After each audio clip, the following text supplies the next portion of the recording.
My fellow citizens of the world, ask not what America will do for you, but what together we can do for the freedom of man.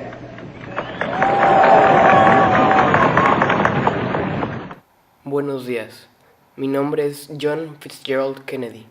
Soy un descendiente irlandés que nació en Brookline, Massachusetts, el 29 de mayo del año de 1917.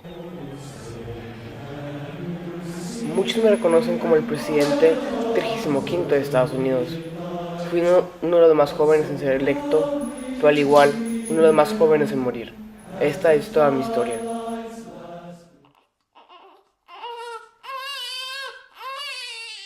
Mis padres Joseph y Rose Kennedy eran dos miembros muy importantes en Boston de las familias políticas católicas irlandesas. A pesar de haber sido diagnosticado desde muy joven con la enfermedad de Addison, yo tuve una vida muy privilegiada. Mis padres me inscribieron en colegios privados como Canterbury en Choate y al igual estar pasando mis veranos en Hyannisport, cerca de Cape Cod. En mi familia, yo tuve 8 hermanos, 5 mujeres y 3 hombres. Éramos 11 en total de la familia. No sé cómo pudo nuestra madre con nosotros 9, pero ella era muy dedicada. A ella le encantaba tener todas nuestras experiencias anotadas.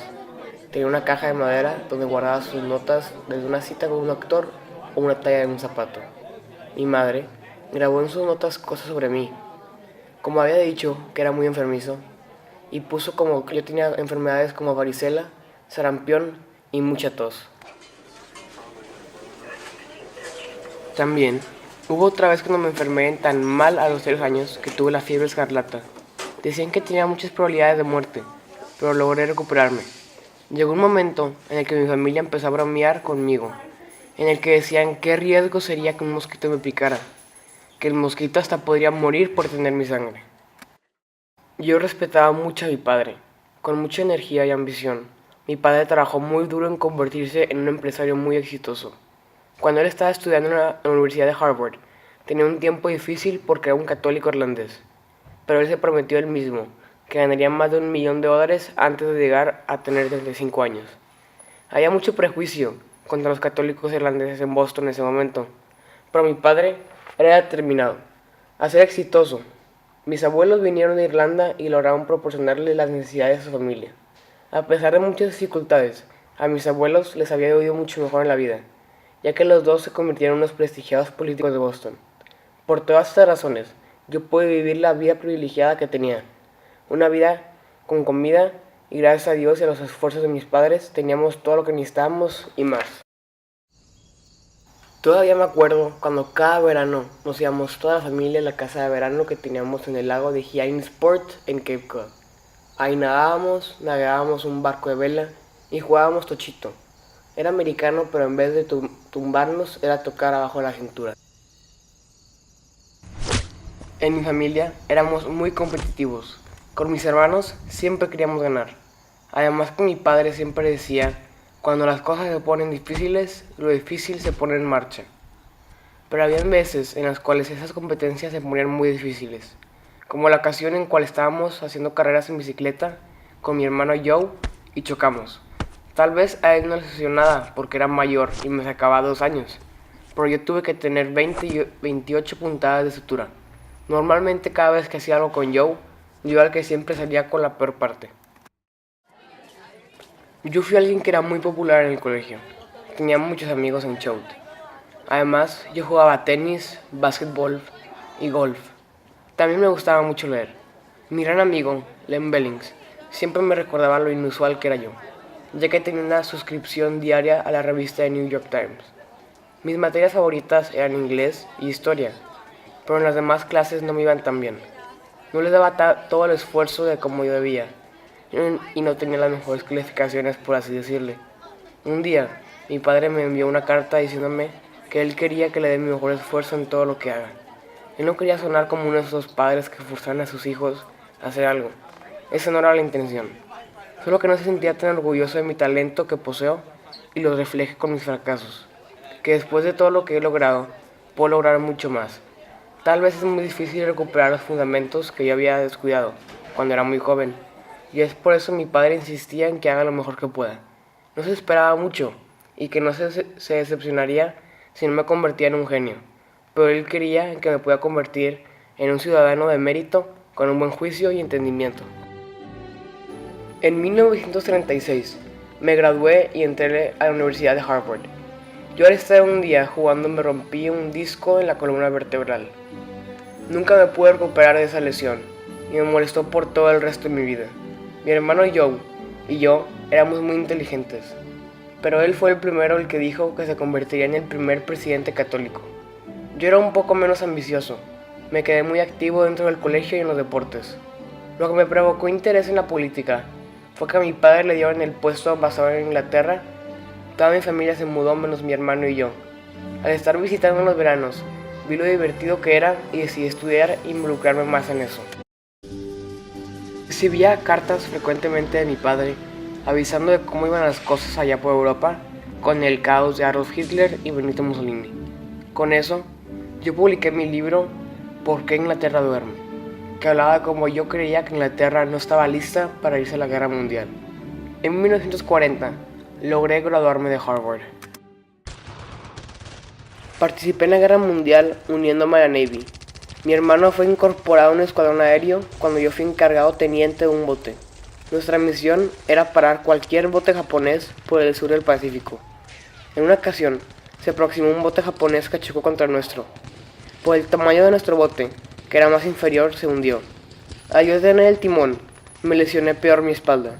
Un compañero mío se había involucrado en un accidente y tenía una mayor parte de su cuerpo quemada. Con todo y mi lesión, logré sacar a mi compañero y subirlo a una parte de mi bote flotante. Los llevé a una pequeña isla en donde acudí a las heridas de los demás. Días después, unos habitantes cercanos nos vieron y nos regresaron a nuestro país. Al regresar, me honraron con la medalla de liderazgo y coraje de la Navy y la Marine Corps. Lástima fue que mi hermano no tuvo la misma suerte, al haber muerto un año después en su avión. Al haber terminado la guerra, tenía que decidir en qué me quería dedicar.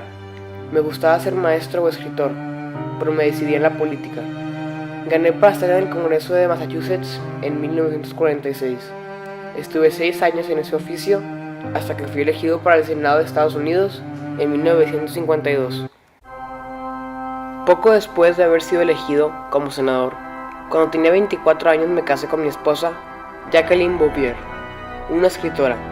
Desafortunadamente, días después tuve problemas con mi espalda y me tuvieron que operar 2 veces. En lo que escribí un libro de cómo los senadores sacrifican su vida en lo que creen para crear algo mejor. El libro es Profiles in Courage. En 1957 mi primera hija nació, Carolina. Por 1956 estaba a punto de ser electo para ser vicepresidente, solo que decidí esperarme para la siguiente elección para presidente de la nación. En 1960, el Partido Democrático me nominó como el candidato para la presidencia y elegí al senador de Texas, Lyndon B. Johnson, para ser vicepresidente. En noviembre 8 del año de 1960, le gané al candidato Richard M. Nixon en una carrera muy cerrada.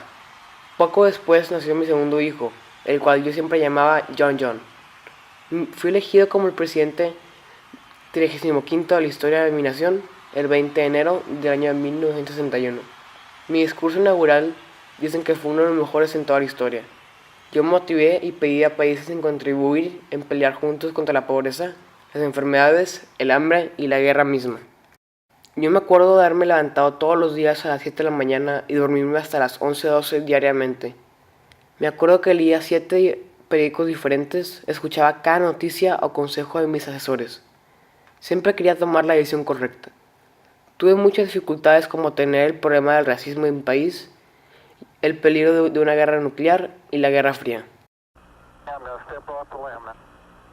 Para mí era muy importante el progreso de mi país en tecnología. Inversioné más de $22 mil millones en el proyecto Apolo, por el hecho de que la Unión Soviética iba en un paso más adelante que nosotros y no puede dejar eso suceder. Gracias a todo el dinero invertido, fue posible la gran llegada de la humanidad a la Luna. En el año de 1963, tomé decisión de enviar al Congreso una solicitud al respecto a los derechos civiles. Quería terminar el racismo de una vez por todas. Me fui en televisión a dirigirme a toda la nación para darles conciencia de cómo el presidente Lincoln terminó hace más de 100 años la esclavitud, pero los afroamericanos no están completamente libres. Dejé claro de cómo este país fue creado con mucha gente distinta de diferentes orígenes.